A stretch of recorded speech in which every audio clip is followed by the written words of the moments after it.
오늘 말씀 누가복음 9장 35절로 41절 제가 볼게요. 구름 속에서 소리가 나서 이르되 이는 나의 아들 곧 택함을 받은 자니 너희는 그의 말을 들으라 하고 소리가 그침에 오직 예수만 보이더라. 제자들이 잠잠하여 그 본 곳을 무엇이든지 그때에는 아무에게도 이르지 아니하니라. 이튿날 산에서 내려오시니 큰 무리가 맞을세. 무리 중에 한 사람이 소리질러 이르되 선생님 청컨대 내 아들을 돌보아 주옵소서. 이는 내 외아들이니이다.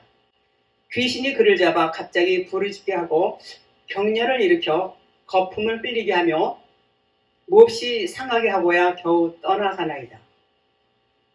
당신의 제자들에게 내쫓아 주기를 구하였으나 그들이 능히 못하더이다. 예수께서 대답하여 이르시되 믿음이 없고 패역한 세대여 내가 얼마나 너희와 함께 있으며 너희에게 참으리요 내 아들을 이리로 데리고 오라 하시니. 아멘. 계속 이어서 갑니다. 지난 시간에 이어서 구름 속에서 소리가 나서 이르되 이는 나의 아들 곧 택함을 받은 자니 너희는 그의 말을 들으라 말씀하십니다. 자, 그러면 구름 속에서 하나님의 음성이 들렸다 그랬어요. 무슨 말씀입니까? 나와 같은 선지자를 세울 것이 너희는 그 선지자의 말을 들으라. 그 선지자는 곧 나의 아들이다 이렇게 지금 말씀하세요. 택함을 받은 자니 너희는 그의 말을 들으라 이렇게 말씀하십니다. 자, 그러면 그의 말이 무엇일까요? 그의 말은 구름 속에서 들리는 음성이 그의 말이 무지개다 그런 말이에요. 쭉 이제 무지개를 홍수 심판 때 창세기에 보면 그 무지개를 발견하면 다시는 물로 심판하지 않겠다 이런 말씀이 있죠. 자, 무지개를 발견하지 못하면 이 뜻은 하나님의 아들의 음성을 못 들으면 그런 뜻이에요. 그러면 홍수 심판을 면할 수가 없다 그런 말입니다. 자, 구름 속에서 내 아들의 소리를 들어 그의 말은 언약이란 말이에요. 무지개 언약. 하나님의 아들의 음성, 그 무지개 언약을 말씀하세요. 근데 너는 그걸 들어야 돼. 그것을 못 들으면 죽는다 그런 말이에요. 다시 말해서 이 말씀이 구름이라고 했어요. 빽빽한 구름. 이 구름 속에서 무지개를 봐야 되죠. 자, 그러면 이 많은 말씀은 다 율법 말씀이라고 말씀을 드려요. 구름은 율법이다 그랬지요. 이 말씀 안에서 진리를 발견하지 못하면 그 말하고 똑같은 거예요. 내 아들의 음성이 뭐예요? 아들의 음성이 진리다 그런 말이에요. 그래서 그 음성을 들어야 되는데 그것을 듣지 못하면 홍수 심판을 면할 수가 없다. 이제 그런 같은 말입니다. 자, 그래서 그 무지개 언약 요한복음 5장 25절에 내가 진실로 너희에게 이르노니 죽은 자들이 하나님의 아들의 음성을 들을 때가 오나니 곧 이때라. 듣는 자는 살아나리라. 그 아들의 음성을 들을 수 있는 귀가 있고 못 듣는 귀가 있어요. 아들의 음성을 듣는 자가 살아난다 그랬어요. 그럼 못 듣는 자는 아직이라 그런 말이죠. 그래서 아들의 음성은 곧 언약이에요. 그래서 그 언약의 말씀을 들을 수 있어야 산다 그런 말이에요. 그 언약의 말씀을 못 들으면 아무리 열심을 내고 뚝심을 낸다 할지라도 그것은 그냥 생명이 아니다 그런 말하고 똑같은 얘기입니다. 자, 36절 볼게요. 소리가 그침에 오직 예수만 보이더라. 제자들이 잠잠하여 그 본 곳을 무엇이든지 그때에는 아무에게도 이르지 아니하니라. 여기서 본 곳이 나오는데 본다 호라오로 돼 있어요. 원에 보면 우리 그 한글 성경에는 뭐 본다 그러면 보는구나 이렇게 우리가 인식을 하지만 이 원어에 보면 그 본다는 의미가 똑같이 번역말에는 보다, 본다 이렇게 번역이 되어 있지만 그 속의 뜻은 다 달라요. 여러 가지가 있어요. 그 본다는 의미가. 그래서 그 원문을 이렇게 한 번씩 볼 필요가 있다 그런 말입니다. 자, 내면의 것을 보는 거예요. 이게 눈으로 보는 것이 아니라 그 안에 의미를 본다 그런 말이야. 의미를. 그런데 봤지만 아직 전할 때는 못 됐어요. 전할 때는. 그 본 것 봤지만 그런 의미를 말하고 있어요. 오직 예수만 보이더라. 변화된 모습을 다 봤어요. 다 봤어요. 하나님의 존재를 이제 호라우로 보니까 그 속의 의미를 알게 됐단 말이에요. 누가요? 제자들이. 그러나 아직 말은 못해요. 아직 안 됐어요. 아직 7째 날까지 가야 돼요. 아직 때가 안 됐어요. 베드로후서 1장 14절 볼게요. 이는 우리 주 예수 그리스도께서 내게 지시하신 것 같이 나도 나의 장막을 벗어날 것이 임박한 줄을 알미라. 베드로가 이제 장막 벗을 날이 임박함을 이제 느끼고 하는 말이에요. 우리도 다 장막을 벗을 때가 옵니다. 안 올 사람은 없어요. 벗을 때가 와요. 그러니까 장막을 벗게 되면 예수님처럼 변화가 된다 그런 말이에요. 그래서 이제 그것을 이제 장막 벗음이라고 그러는데 너희들도 그렇게 될 거야. 너희들도 장막을 벗게 되면 그렇게 돼. 그것을 알려주는 거예요. 이것은 눈으로 보는 차원이 아니지요. 그래서 이것을 성경을 통해서 알려주신다 그런 말이에요. 베드로후서 1장 그 다음 절 15절 16절 내가 힘써 너희로 하여금 내가 떠난 후에라도 어느 때나 이런 것을 생각나게 하려 하노라.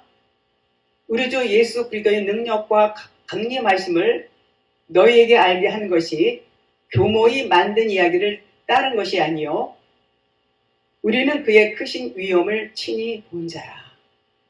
베드로가 다 봤잖아요. 그죠? 다 봤어요. 예수 그리스도께서 우리에게 능력으로 강림을 하세요. 능력으로 우리에게 강림을 하십니다. 이제 그것을 알려주는 거예요. 교모의 만든 이야기로 속이는 것이 아니고 능력과 강림을 하시는데 강림이 뭐예요? 우리가 믿는 자들은 모두 학수고대하고 기다리는 재림을 말해요. 재림. 파루시아 이렇게 말하죠. 파루시아. 그래서 현상적으로 보이는 재림이 아니에요. 보이는 예수 그리스도를 의미하는 것이 아니고 성령으로 그의 크신 위엄을 이제 베드로는 봤지요.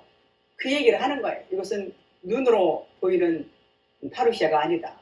강림, 재림이 아니다. 이런 말씀을 하죠. 그 베드로가 본 그 경험과 그 성령의 감동으로 이제 지금 말하고 있는 부분입니다. 17절 보겠습니다.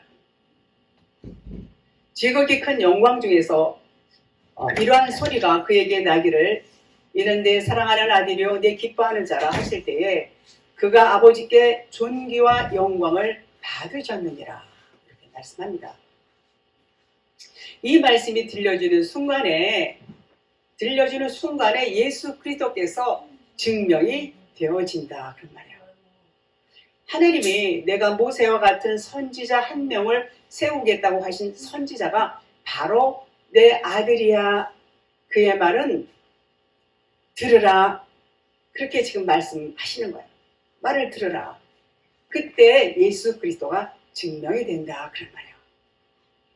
그러니까 모세와 같은 선지자는 바로 하나님께서 말씀하시는 하나님의 아들 예수 그리스도를 나타내는 것이죠. 이것을 하나님께서 증명을 해주신다 그런 말이에요. 18절에 이 소리는 우리가 그와 함께 거룩한 산에 하늘로부터 난 것을 들은 것이라. 요것은 지난번에 변화산 얘기했죠. 변화산을 말씀하는 것이죠. 우리도 우리 내면에서 그 변화산의 그 경험이 있어야 돼요. 그 변화산을 다 우리가 그런 것이 일어나면 우리가 그 변화산에서 본 그 예수님의 그 모든 얼굴, 변화된 옷, 이런 것들이 내 안에서 체험이 되어질 때에 우리 역시도 변화산에 있다, 이런 말하고 같은 얘기인 것입니다. 19절 보겠습니다. 또 우리에게는 확실한 예언이 있어. 어두운 데를 비추는 등불과 같으니 날이 새어 샛별이 너희 마음에 떠오르기까지 너희가 이것을 주의하는 것이 옳으니라. 그러니까 베드로는 그 변화산에서 예수님이 변화되는 모습을 처음 목격하고 이제 음성을 들었지요. 그러나 그것보다도 더 확실한 예언이 있다, 그런 말이에요. 그 예언이 무엇일까요? 20절에 볼게요. 먼저 알 것은 성경의 모든 예언은 사사로이 풀 것이 아니니 그랬어요.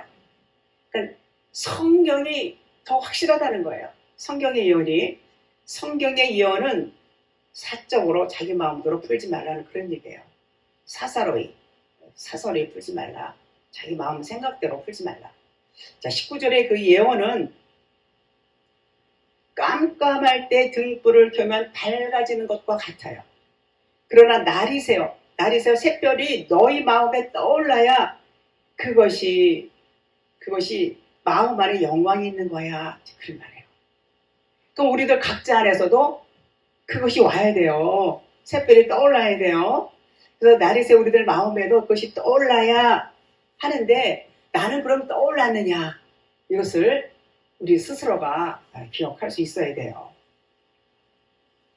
하나님의 언약의 말씀이 내 안에서 진리로, 그리스도로, 말씀으로 풀어졌느냐, 그런 말이에요. 들으시는 분들은 그래도는 그렇게 샛별이 비춰진 분들이 아닐까, 그런 생각이 듭니다.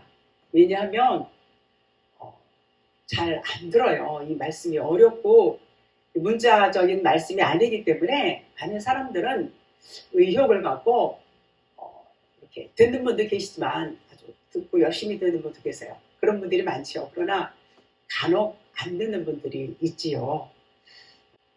그래서 이 말씀을 이제 이 의미는 뭐냐면, 샛별이 비춰졌다는 의미는 이 진리의 말씀을 들으면 아멘이 돼야 돼요.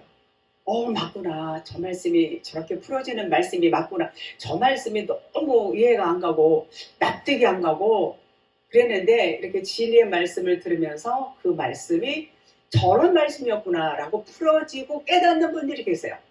풀어진 말씀을 깨닫는 분들이 계시단 말이에요. 그런 분들은 샛별이 비춰진 거예요. 그 어두움을 밝힐 수 있는 그 빛이 왔다, 그런 말이에요.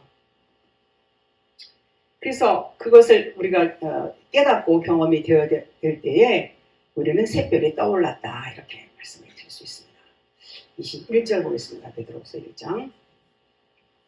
예언은 언제든지 사람의 뜻으로 낼 것이 아니요 오직 성령의 감동하심을 받은 사람들이 하나님께 받아 말한 것이니라. 사람의 뜻이라는 것은 사사로이 푸는 거예요. 사사로이 푸는 거. 사람의 교훈으로 푼다, 그런 말이에요. 얼마나 많은 그 설교자들이 교훈으로 말씀을 하시지 않습니까? 하나님의 말씀을 전부 교훈으로 이렇게 풀어서 말씀을 하시는 것을 우리는 어렵지 않게 봅니다. 근데 그렇게 풀지 말라는 거예요. 교훈은 전부 땅적인 것이지요. 사람이 살아가는 데 있어서 도움이 되는, 물론 그 교훈이 도움이 돼요. 그 교훈적인 얘기 들면 삶에 있어서 도움이 많이 돼요. 그러니까 그렇게 땅적으로 풀지 말고 하늘 차원으로 풀라는 거예요. 하늘 차원으로. 그러나 그것은 아침이 와서 샛별이 마음에 떠올라야 떠오른 자만 가능해요. 아무나 그렇게 못해요. 모두 다 주님이 해주실 때만 가능하다, 그런 말이에요. 그러기 위해서 우리는 열심히 어떻게 해야 돼요? 진리의 말씀을 듣고 깨달아야 돼요.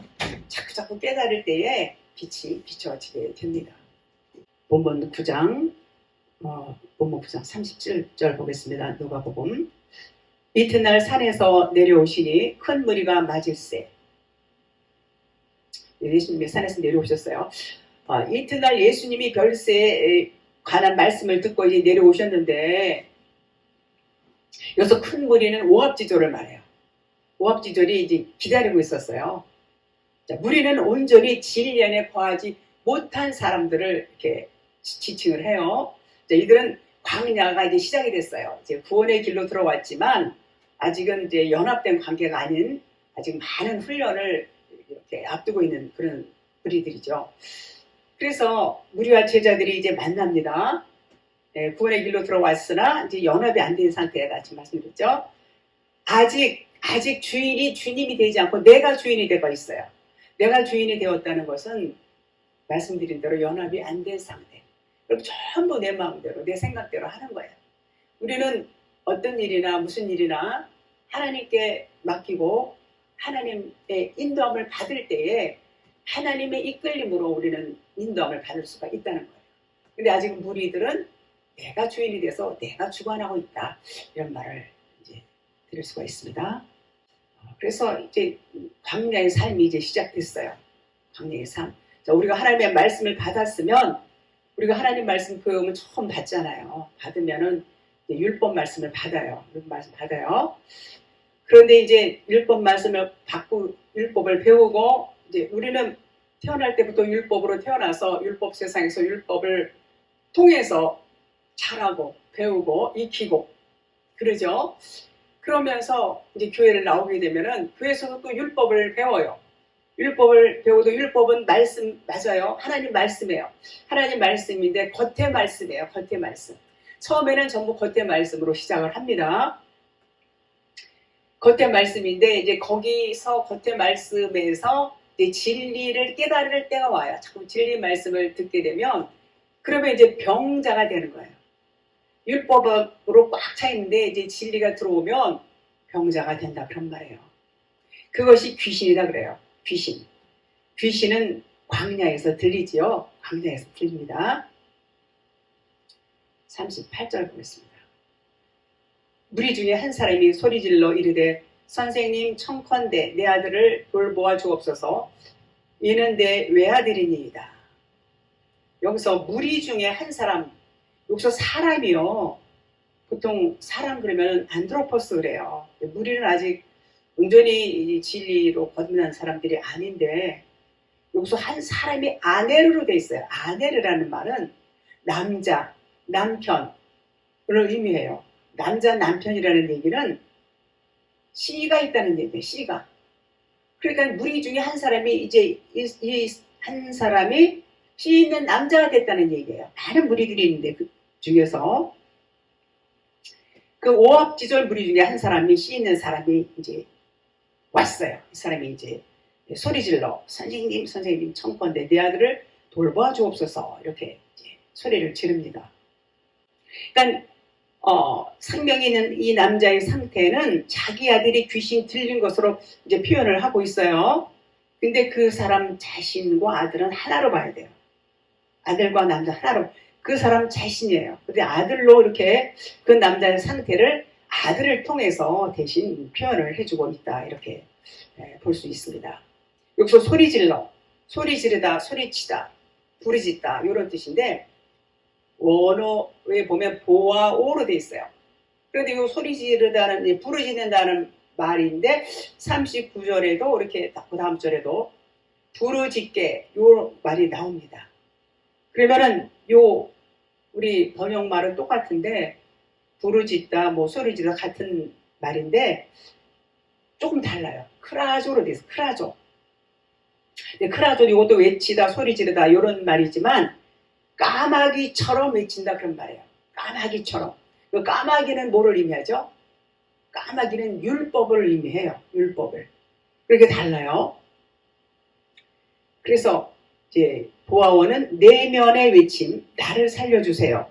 구원해달라는 그런 의미에서 이제 외침이고 세례 요한이 광야에서 외친다 했을 때 이 보아오의 외침이에요. 그러니까 복음을 외친다. 나를 살려주세요. 이런 구원과 관계되는 그 소리질러가 보아오로 이렇게 보시면 됩니다. 39절에서 부르짖게 크라조는 까마귀가 깍깍 우는 소리. 율법을 상징한다고 그랬죠. 즉 귀신이 이 어린아이를 부르짖게 했다는 것은 율법의 기능이 작동을 했다. 율법에 이제 율법으로 이렇게 차 있잖아요. 율법 차 있는 데서 이제 자꾸 들음으로 인해서 진리도 듣고 이렇게 하면서 변화되는 과정 중에서 막 귀신이 그렇게 작동을 하는 것입니다. 율법은 귀신을 의미합니다. 귀신이 부르짖는 거하고 이 무리 중에 한 사람이 이렇게 부르짖는 거하고 다릅니다. 단어 자체가 다르게 되어 있어요. 자, 선생님이라고 불렀어요. 이 사람이. 그것은 그에게는 아직 예수님과 하나가 됐을 때는 주님 이렇게 부를 수 있지만 아직까지는 이 사람이 그 예수님으로부터 가르침을 받을 때는 선생님이에요. 선생님 차원으로 부를 수밖에 없어요. 계속 가르침을 받아야 되기 때문에. 그래서 주님은 아직 아니에요. 근데 이제 말씀을 계속 듣고 깨닫게 되면은 나중에 이제 주님으로 바뀌게 되겠지요. 그것은 내 안에 주님이 와서 주님과 내가 연합이 됐을 때, 하나가 되었을 때는 주여 이렇게 호칭이 바뀌게 됩니다. 그러니까 밖에 계시면, 주님이 밖에 계시면 선생님이 되고, 주님이 내 안에 오시면 주님이 되는 것입니다. 그런 의미가 되죠. 청컨대 내 아들을 돌보아. 자, 돌보아, 에피블레포. 에피는 위에, 뭐 에피 성령, N 성령 이런 말 하지요. 에피는 겉에, 위에 이런 뜻이에요. 그래서 블레포는 본다는 의미인데 그냥 이렇게 보는 것이 아니라 깨달아서 보다. 뭐 호라오로 보다, 블레포로 보다, 에이돈으로 보다 이렇게 우리 한글 성경에는 똑같이 보는 거로 나와 있지만 이 원어 성경에는 전부 단어가 다르게 되어 있어요. 다르게 되어 있어요. 그래서 눈에 보이는 대로 보는 것이 아니라 주님께서 진리의 눈으로 보셔서 제 외아들을 똑바로 세워주세요. 그러니까 위의 차원으로 볼 수 있게 해주세요. 그런 말을 요청을 하는 것입니다. 외아들이 여기서 모노게네스로 되어 있어요. 우리가 모노게네스 그러면 독생자, 하나님의 외아들, 독생자, 모노게네스 이렇게는 잘 알고 계시죠. 그런데 이 누가복음에서는 사람에게도 모노게네스라는 단어를 씁니다. 사용이 되었어요. 나인성 과부의 아들 표현할 때도 모노게네스로 나와 있고 회당장 야이로의 딸에서 외동딸 모노게네스 뒤가 텔로 되어 있어요. 뒤가 딸이라는 얘기예요. 이렇게 사람에게도 모노게네스라는 단어를 쓰고 있습니다. 자, 이렇게 외아들, 외딸로 표현되는 것은 문자적으로 볼 때는 그냥 하나의 아들, 하나의 딸 이렇게 우리가 볼 수 있잖아요. 그런데 우리가 문자적으로 보지 않잖아요. 진리는 그 속안에 풀어진 말씀을 보잖아요. 이 풀어진 말씀의 이 모노게네스라는 것은 하나의 진리 하나의 측면이란 말이에요. 진리 하나의 측면의 아들이라는 의미에서 이렇게 말하고 있어요. 그래서 우리 앞에 큰 대제사장이라고 해서 우리보다 먼저 오신 분, 태초부터 계신 진리의 아들로 계신 분.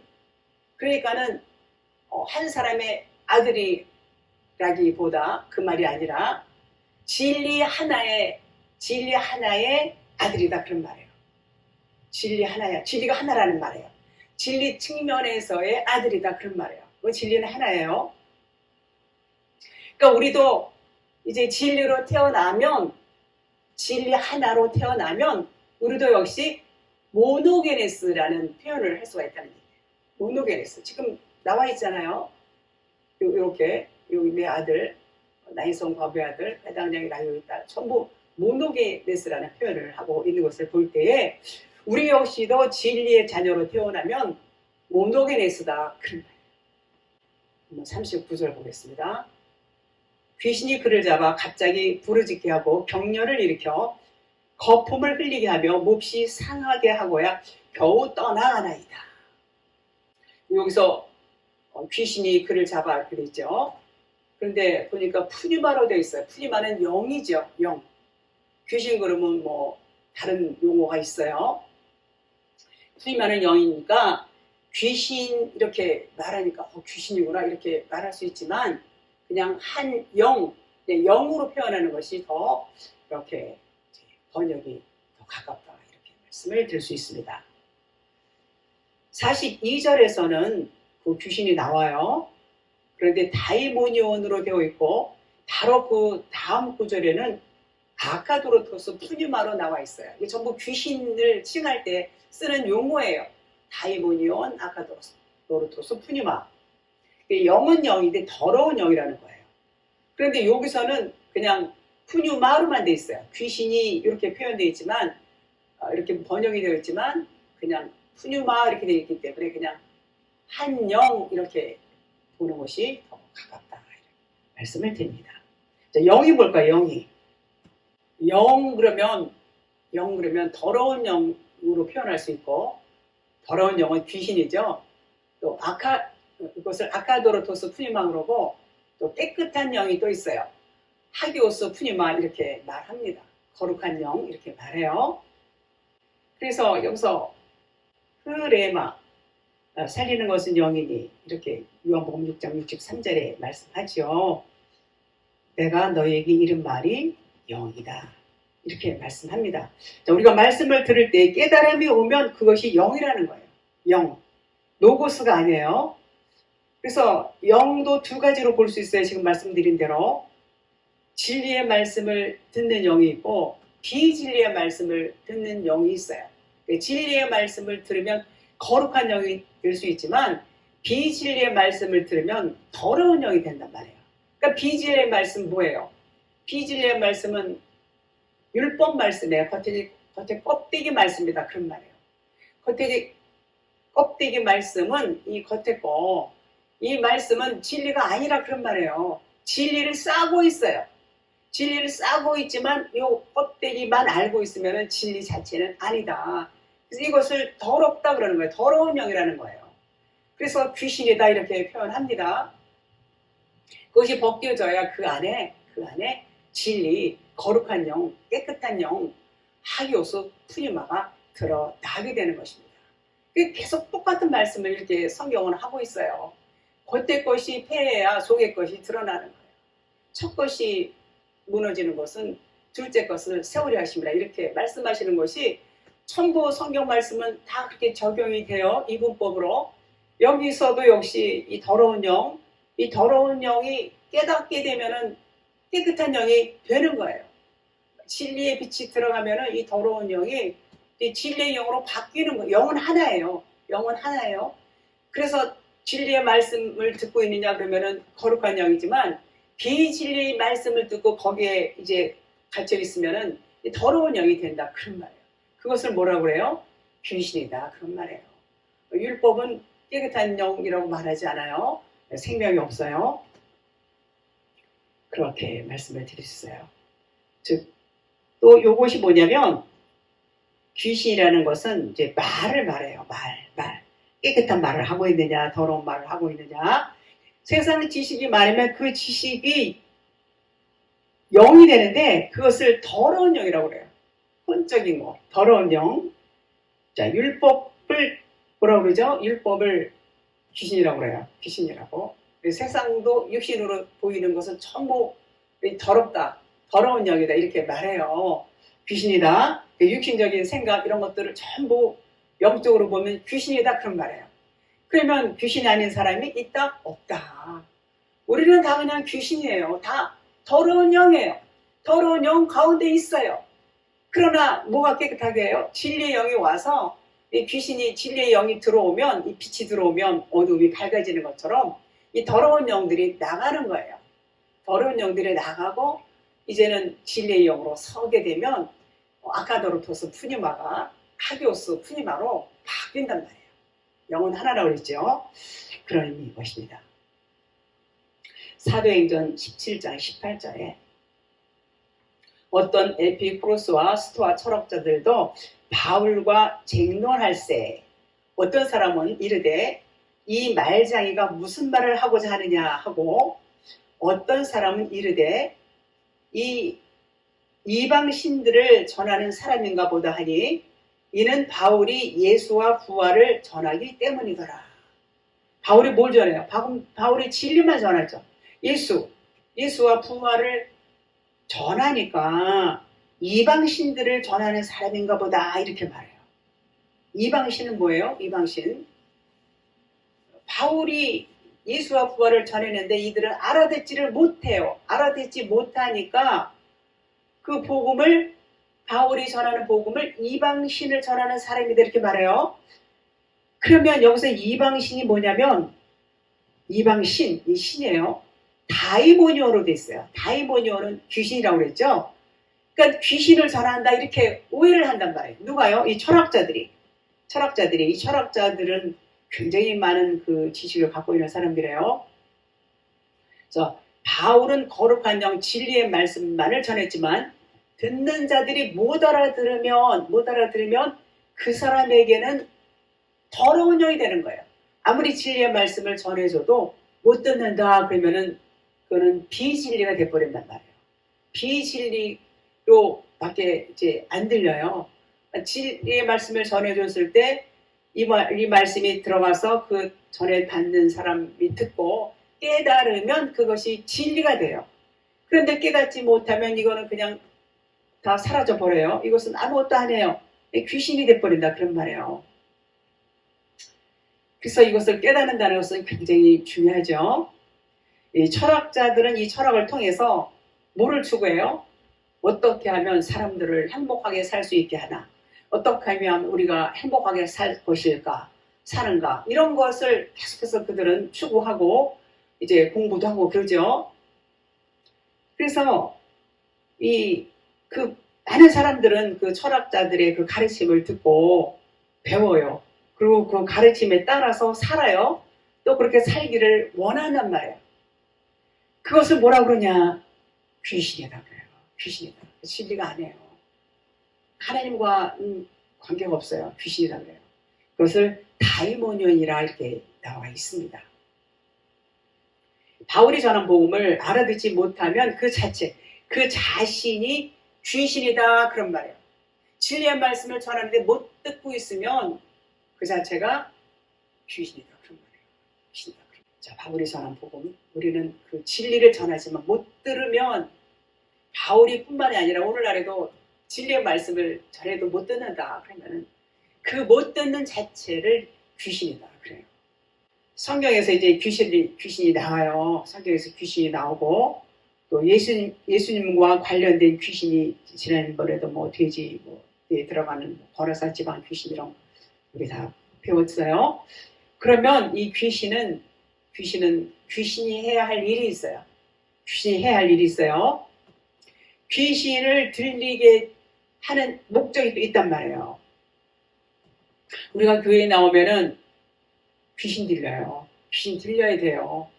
귀신 들린다는 것은 우리가 영적인 존재라는 것을 깨닫게 하기 위해서 영적인 세계에 대해서 알아야 되기 때문에 귀신이 들립니다. 영이 무엇인지, 귀신이 무엇인지, 하나님이 무엇인지 이것을 알아가는 과정에 있어서 귀신을 깨닫는 것은 아주 중요하고 귀신을 안다는 것은 그것은 반드시 필요한 부분이 되는 것입니다. 여기서 귀신을 보니까 갑자기 부르짖게 하고 경련을 일으키게 하고 거품을 흘리게 한다. 몹시 상하게 한다. 이렇게 되어 있죠. 근데 아무런 이제 평범하고 별 이상이 없고 그랬는데 갑자기 이런 현상이 나타났어요. 귀신에게 잡히니까. 그런데 우리는 제가 귀신 지금 말씀을 드렸는데 보통 일반적으로 사람들이 귀신 그러면 아주 인식이 안 좋죠. 부정적인 생각을 다 갖고 있습니다. 그러나 성경에서는 나쁜 게 있어요. 나쁜 게 없어요. 다 좋은 거예요. 이 귀신 역시도 우리가 그런 부정적인 그런 생각에서 벗어나야지 돼요. 그래야지 진리의 말씀이 들려집니다. 그냥 부정적인 생각을 갖고 아우 이 악한 귀신 뭐 더러운 귀신 막 이렇게 생각을 할 수 있는데 그것은 귀신이 우리에게 오고 귀신이 들어오고 나가고 이런 거 우리 이제 실제로 사용 현장에서 우리가 현상적으로도 보기도 하지만 이것은 우리를 바로 세우기 위한 과정에 있어서 이게 필수적으로 필요한 거예요. 누구든지 귀신이 다 처음에는 귀신이고 귀신 들리는 경험, 나가는 경험 이런 것을 할 필요가 있고 그런 경험을 하게 되면은 영적인 성장이 오게 되고 진리를 아는 데 도움이 된다 그런 말이에요. 그래서 귀신을 쫓으면 나가는데 귀신은 뭐라고 말씀드렸죠? 귀신은 말씀이에요. 말씀. 겉의 말씀, 율법 말씀. 율법 말씀이 겉에 거. 이걸 귀신이라고 해요. 요 겉에 거, 그 율법 말씀이 이제 부서지면, 끝나면 그 안에서 벗겨지면 그 안에서 이제 진리의 말씀이 나오지요. 그래서 세상 지식으로 꽉 차 있는 내 생각들이 다 있어. 육신의 사고, 세상적인 가치관, 나의 지식적인 어떤 그 꽉 찬 나의 자아, 이런 것들이 전부 뭐예요? 전부 귀신이에요. 이것을 쫓아버리기 위해서는 더 강력한 힘을 가진 어떤 영적인 존재가 와야 되겠지요. 그것을 지금 말씀하고 있어요. 그래서 여기서 귀신은 들려야 되고 귀신 들리고 싶지 않다 그래도 우리는 귀신이 들려 있어요. 이미 귀신이 들려 있고, 들려 있는 것은 사실은 좋은 거예요. 이것을 깨달으면 이것이 이제 귀신이 나가게 돼요. 이게 좋은 거예요. 반드시 우리는 그것을 깨달아야 되고, 깨달음으로 인해서 이제 귀신을 쫓아내고, 그렇게 될 때에 우리는 거룩한 영이 될 수 있어요. 자, 그래서 귀신이 들리면 부르짖게 한다고 그랬어요. 자, 부르짖다 여기서 크라조, 까마귀 울음소리라고 말씀드렸죠. 까마귀는 율법, 표면적인 문자적인 소리를, 이것을 크라조라고 해요. 크라조. 이것을 까마귀 울음소리라고 해요. 그것이 부르짖게 만든다. 그래서 귀신 들려서 하는 소리, 왜냐하면 겉에 것만 알았기 때문에. 그래서 겉에 거를 이제 알게 되면은 이제 부르짖게 되는 거예요. 부르짖죠. 문자적으로만 알고 있고 말씀을 오해하고 있으면 오해한 행동이 나오는 거예요. 그것이 귀신이 하는 일이에요. 병렬을 일으킨다. 스파라소. 찢는다, 쥐어뜯다 이런 뜻이 있어요. 율법이 이제 찢는다는 표현을 갖고 있어요. 율법은 죄를 깨닫기 위해서 율법을 찢어야 된다는 말씀을 드리죠. 할례를 주기 위해서, 회개하기 위해서는 찢어야 된다는 표현을 합니다. 그래서 율법이 우리에게 주어지고 그 율법이 찢어질 때에 우리는 진리를 만날 수 있게 돼요. 그래서 율법이 언제 찢어져요? 그냥 뭐 율법 지키려고 애쓰고 힘쓰고 노력하고 뭐 금식기도 하고 천회기도 하고 작정기도 하고 뭐 굉장히 합니다. 그 왜 그렇게 해요? 자기 문제 해결 받으려고, 자기 어떤 목표를 갖고 그 목적을 달성하기 위해서 하나님께 막 떼쓰고 막 이렇게 한단 말이에요. 그렇게 해요. 그러는데도 안 돼요. 작은 일들, 뭐 웬만한 일 되는 일들은 많이 있습니다. 처음에는 많이 돼요. 그런데 어느 단계까지 이르면 이제는 하나님께서 야, 네 거지 이제 내려놔라 그럴 때가 와요. 처음에는 다 들어주시다가 믿음이 성장하고 그러면 응답이 안 옵니다.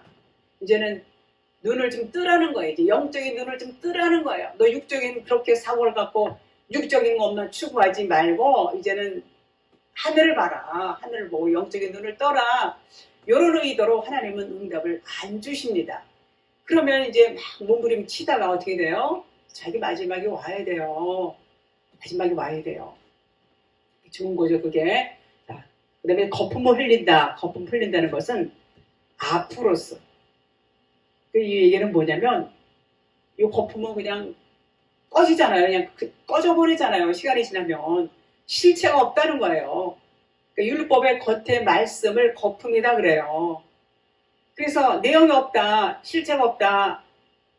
그러니까는 오해된 말씀, 율법의 말씀, 이 66권 겉에 문자 말씀만 붙들고 있으면은 거품을 붙들고 있는 거다. 그런 말이에요. 이런 말 하면 아마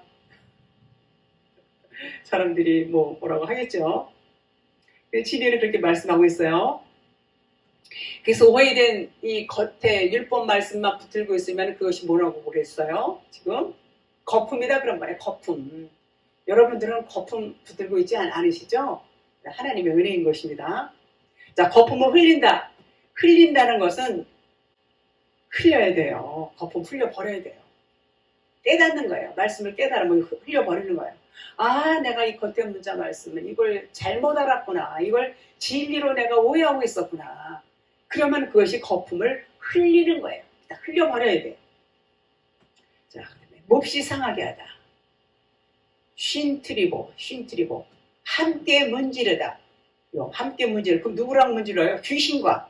귀신과 내가 함께 문질러요. 막 문질르면 부딪힌단 말이에요. 부딪히면 상하게 돼. 몹시 상한다. 여기 몹시 상한다. 부서진다. 그러니까는 내 마음이 상한다 그런 말이에요. 내 마음이 상한다. 그래서 귀신의 역할, 율법은 죄를 깨닫게 하는 것인 것을 알게 돼요. 아, 율법은 죄를 깨닫게 하는 것이구나. 그리고 이제는 이제 귀신하고 싸우다가 이제 결국은 어떻게 돼요? 이제는 딱 한계점에 부딪히는 겁니다. 그러면은 이제 놓게 되는 거예요. 놓으면 어떻게 되는 거예요? 놓으면 이제 이기는 거예요. 귀신이 떠나가는 거예요. 진리가 이제 승리를 하는 거예요. 이기려고 그냥 길을 쓰고 하면은 율법으로 이기면은 아직 진리는 시간이 걸려요. 그런데 여기서 끝나버리면은 이제는 진리 안으로 들어올 수 있는 기회를 얻게 되는 것입니다. 당신의 제자들에게 내쫓아 주기를 구하였으나 능히 못하더이다. 41절에 믿음이 없고 패역한 세대여 내가 얼마나 너희와 함께 있으며 너희에게 참으리요 내 아들을 이리로 데리고 오라 하시니. 말씀드렸죠. 우리 생각이 귀신이고 겉에 말씀 율법 말씀이 귀신이라고 했어요. 이 겉에 율법 표면적인 문자 말씀을 쫓아내기 위해서는 어떻게 해야 돼요? 내가 진리를 깨닫는 거예요. 깨달으면 쫓겨나가는 거예요. 쫓겨나가요.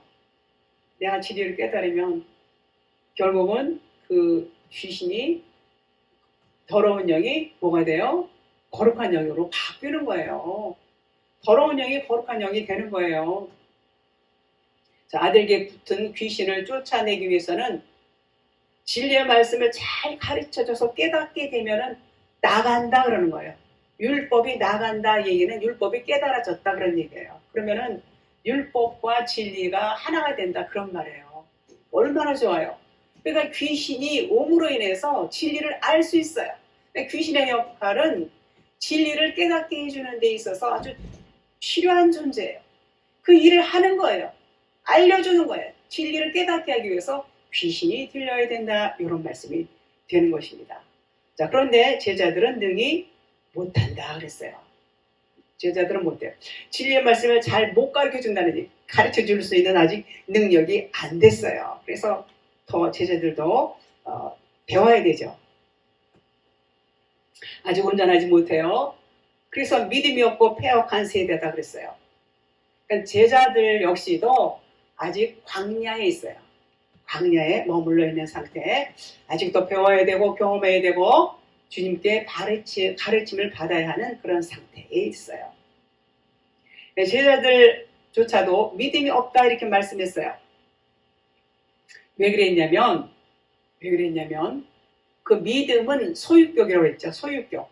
피스티스 소유격. 그리스도 같은 의미라고 했어요. 그래서 그 그리스도를 우리가 소유하기 위해서는 예수님의 십자가 죽음이 통과가 되어야 돼요. 예수님이 십자가 죽음을 죽으신 이후에야 그 진리의 영이 우리 안에 오시는 거예요. 그러니까 아직 예수님이 죽으시기 전에는 이 믿음을 제자들이 소유할 수가 없어요. 지금 요 말씀을 하시는 것입니다. 아직 때가 안 됐다 그런 말이에요. 그래서 믿음은 그리스도 자신, 니꼬로, 믿음과 그리스도는 니꼬로예요. 말씀으로 오시죠. 그분은 복음의 말씀을 들었을 때 내 안에서 깨달아지면 그리스도가 오신 거예요. 우리가 지금 진리의 말씀을 들을 때에 여러분들이 듣고 계실 때에 이 말씀이 깨달아져. 깨달아지면은 아멘이 되잖아요. 아멘 내 거가 되는 거예요. 그러면 그리스도가 여러분 안에 오신 거예요. 요것을 재림이라고 그래요. 재림. 여러분들 재림 엄청 사모하시죠? 진리 말씀을 깨닫는 겁니다. 깨닫기까지는 또 과정이 또 있지요. 자, 그런데 들었는데도 깨달음이 없어. 여러분이 이렇게 많이 듣고 있지만 깨닫는 분이 계시고 못 깨닫는 분이 계세요. 그러면 이제 못 깨닫는 분들은 좀 시간이 걸립니다. 아직 오신 게 아니에요. 자, 폐역한 세대, 폐역한 디아스트레포, 왜곡되다, 잘못 해석되다, 왜곡됐다, 잘못 해석됐다 그런 말이에요.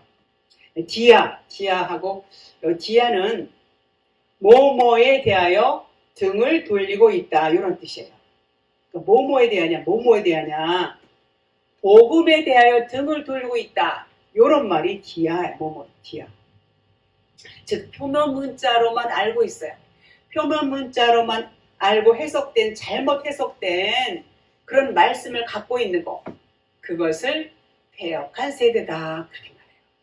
자, 다시 말해서 자기 나름대로는 하나님을 잘 알고 있어요. 잘 알고 있고 열심히 성경 공부도 하고 봉사도 하고 성경도 많이 읽고 뭐 얼마나 열심히 하는지 몰라요.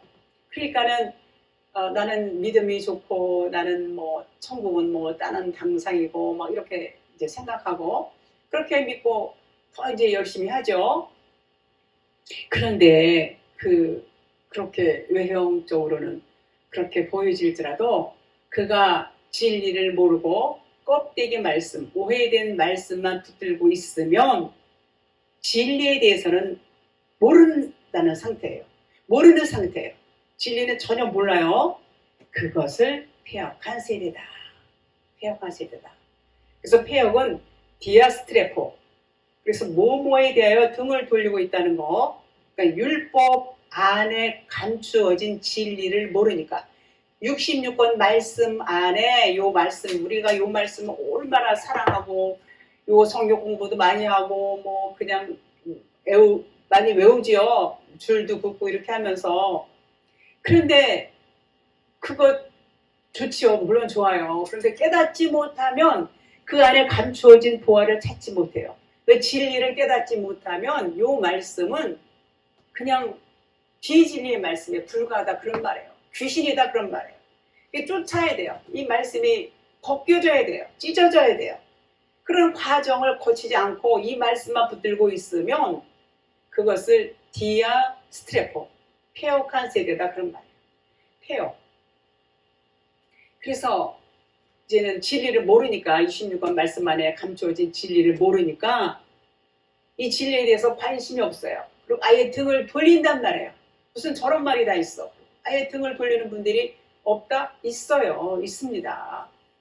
이것을 폐역한 세대다 그런 말이에요. 내가 얼마나 너희와 함께 있으면 너희에게 참으리요. 그러니까 예수님이 여기 계속 있으면 안 된다는 거예요. 내가 내 몸으로 여기 계속 있게 되면 너희는 귀신을 쫓을 수가 없어. 내가 십자가에서 완성해야 돼. 아까 말씀드렸죠.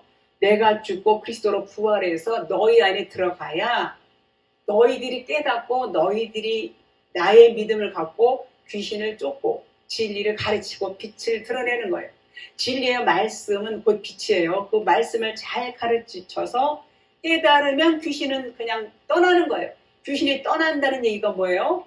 귀신이 떠난다는 얘기는 진리로 깨달아지면 이제는 귀신에서 더러운 영에서 깨끗한 영으로 바꿔지는 거예요. 얼마나 좋은 얘기예요. 귀신은 우리 모두 다 귀신이에요. 처음엔 다 그냥 귀신이에요.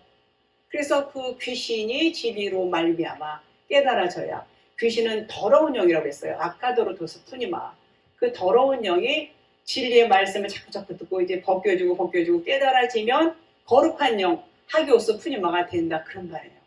그래 얼마나 좋아. 그러기 위해서는 예수님이 십자가로 가셔서 죽으셔야 돼요. 물론 우리도 같이 죽어요. 죽고 진리로 거듭날 때. 그래서 그분이 우리 안에 오셔서 나의 머리가 되고 나는 그분의 몸이에요. 그래서 그분이 이끄는 대로 갈 때, 그분이 요 말을 해라고 입 벌려서 말하게 할 때에, 입을 벌려서 말하고 요렇게 할 때에 진리의 빛을 비출 수가 있고, 그렇게 진리를 듣는 귀신 들린 자는 그 귀신이 떠나는 거예요. 말씀을 듣고 떠나는 거예요. 떠난다는 얘기는 말씀드렸죠. 이제는 더러운 영이 거룩한 영으로 바뀐다. 그런 말인 것입니다. 그러면 귀신을 쫓을 수가 있다. 그런 말이에요. 요한일서 3장 8절. 죄를 짓는 자는 마귀에게 속하나니 마귀는 처음부터 범죄합니다. 하나님의 아들이 나타나신 것은 마귀를 멸하려 하심이라.